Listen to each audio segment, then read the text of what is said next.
So this infographic will discuss, along with supporting literature, that arousal regulation and imagery can indeed enhance performance.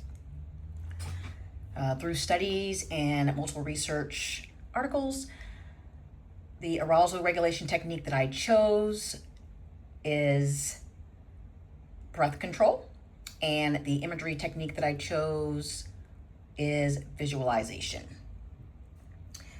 So a lot of the time, we as athletes and the regular person, student, have so much going on in our minds, especially when it comes to competition. Anxiety is there, worry, fear. And so we need something that is going to help us to regulate, to calm down, and to succeed in our mind.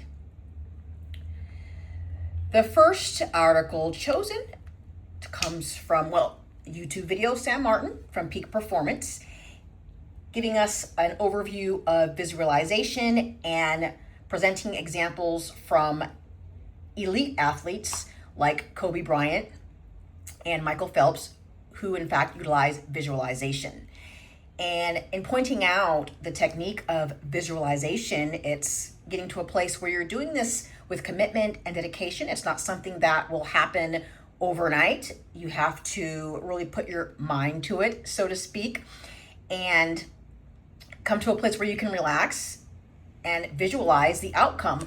But he also speaks about that it's not just about winning the competition or getting to the finish line. It's about also visualizing any things that might come up, such as adversity or stress, and making sure to put that into the visualization technique as well to be able to handle those things when they arise. We have an article that also talks about breathing techniques and sport performance. So taking our time to actually put some time aside to really take on the act of utilizing these breathing techniques. The article says that it enhances athletic performance, and it gives us different types of breathing techniques. And the article explains how the physiological and anatomical structures are affected, like the musculoskeletal system, the cardiovascular system. It went on to explain both slow and fast-paced breathing, but this is focused on slow-paced breathing. So breath control would be the slow-paced breathing. And this can be utilized before and during exercise, or during and after competition. We also have visualization to boost sport performance. So both breathing and visualization can boost sport performance. Dr. Paul McCarthy has main points that include evidence that visualization does work. So to improve sport performance, athletes need individualized programs is one of the main things he points out, because it's not a end-all be-all same technique for every athlete, because some athletes have lower ability to use visualization techniques. So doing this to reduce anxiety and to increase self-confidence by knowing your athletes and the coaches, understanding their athletes and what kind of visualizers they are in order to be successful in this.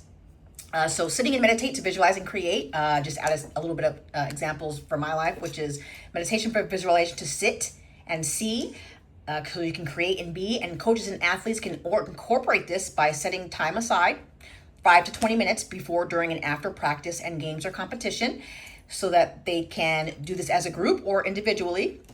And I have a meditation app that helps me. I do that in the morning or evening.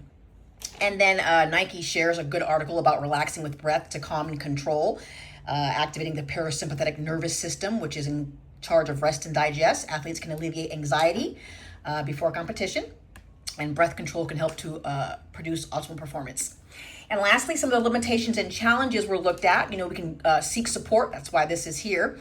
Lack of time, anxiety can get in the way, impatience, inability to sit still, distractions, unfamiliarity, and inexperience. But we can seek out professional support from sports psychologists, consultants, teammates, and teachers. And we can utilize these strategies different blocks at a time, helping us to use breath control during the day in different situations and circumstances. So